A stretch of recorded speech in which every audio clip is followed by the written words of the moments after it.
दोस्तों नमस्कार। पिछली वीडियो में हमने स्वर के बारे में संपूर्ण वर्गीकरण बताया था।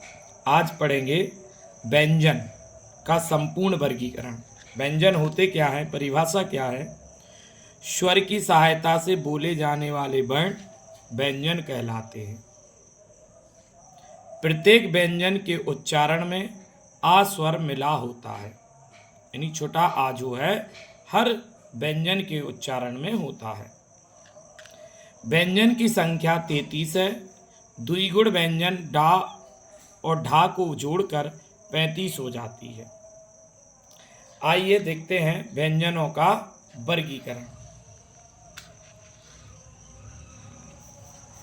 देखिए, व्यंजनों का वर्गीकरण जो है वो मुख्य प्रकार से किया गया है। पहला स्पर्श व्यंजन,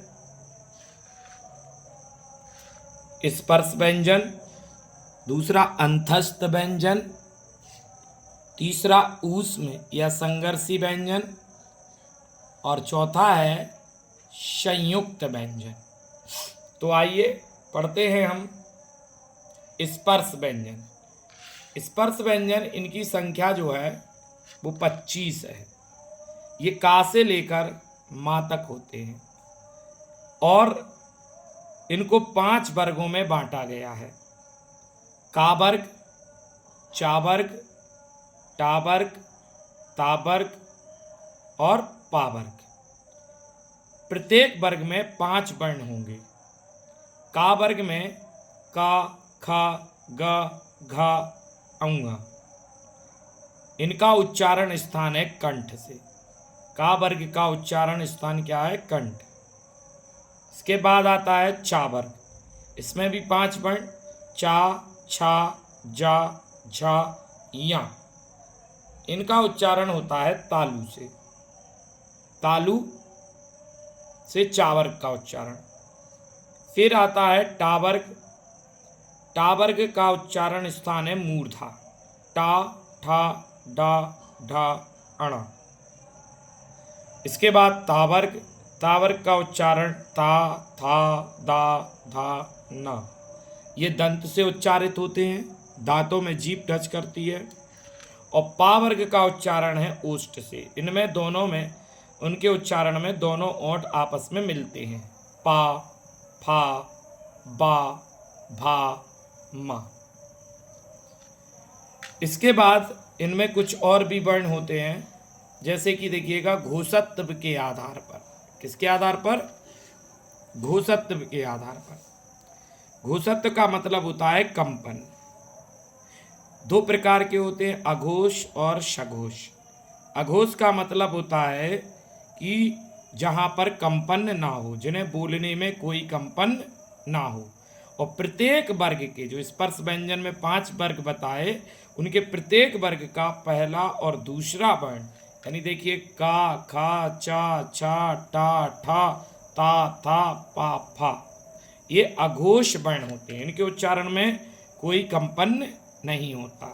और सघोष वर्ण, ये प्रत्येक वर्ग के तीसरे, चौथे और 5वें वर्ण होते हैं, यानी पहले दूसरे को छोड़कर गा, घा, अंगा, चा, छा, जा, झा, या, टा, डा, ढा, पा, अणा, दा, धा, ना, वा, भा, मा।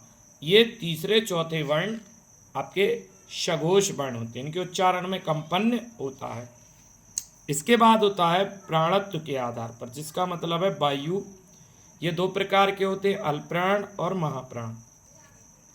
अल्पप्राण वो कहलाते हैं जिनके उच्चारण में कम समय लगे, अर्थात वायु कम बाहर आए। जैसे कि प्रत्येक वर्ग का पहला, तीसरा, 5वां देखेंगे। जैसे पहला का है, तीसरा गा है और 5वां औंगा है।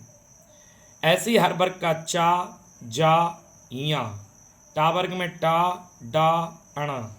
ता वर्ग में ता, दा, ना। पा वर्ग में पा, बा, मा। मतलब पहला, तीसरा और 5वां वर्ण अल्प प्राण और दूसरा, चौथा प्रत्येक वर्ग का महाप्राण होता है। इसके बाद आता है अंतस्थ व्यंजन।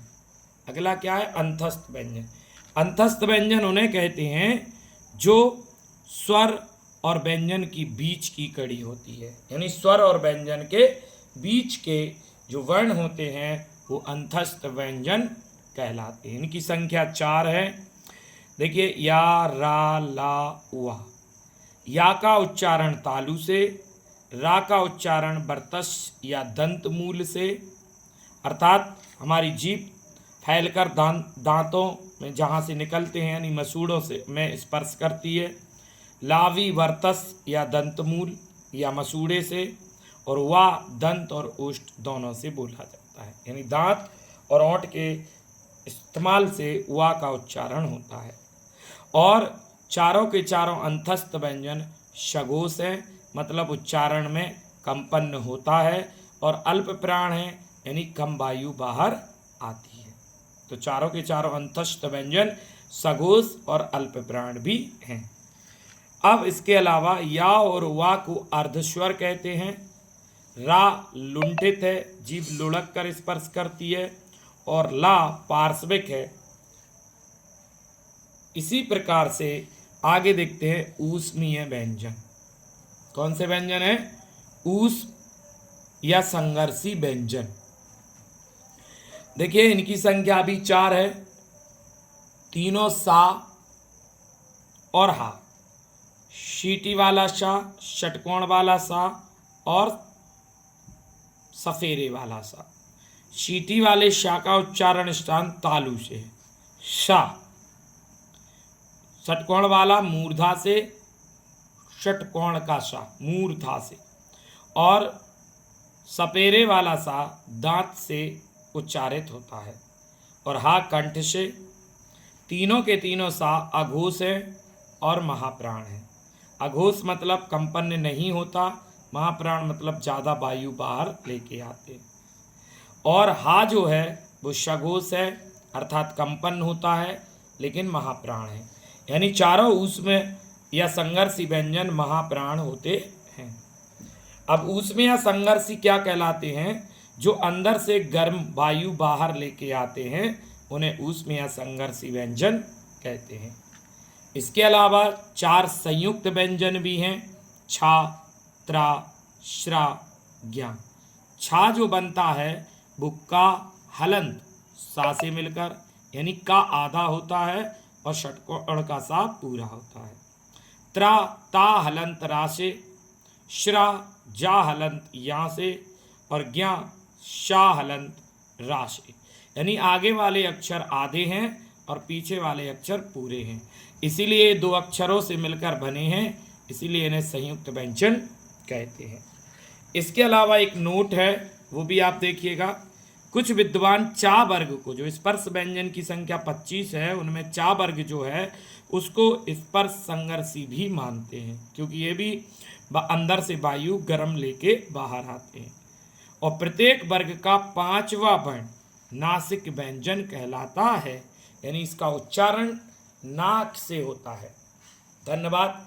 अगली वीडियो में फिर मिलेंगे एक नए टॉपिक के साथ। वीडियो अच्छी लगी हो तो इसको सब्सक्राइब करें, लाइक करें और बेल आइकन जरूर दबाएं, जिससे नई वीडियो आपके सामने आए तो आपको तुरंत पता चल जाए। नमस्कार, धन्यवाद, जय हिंद।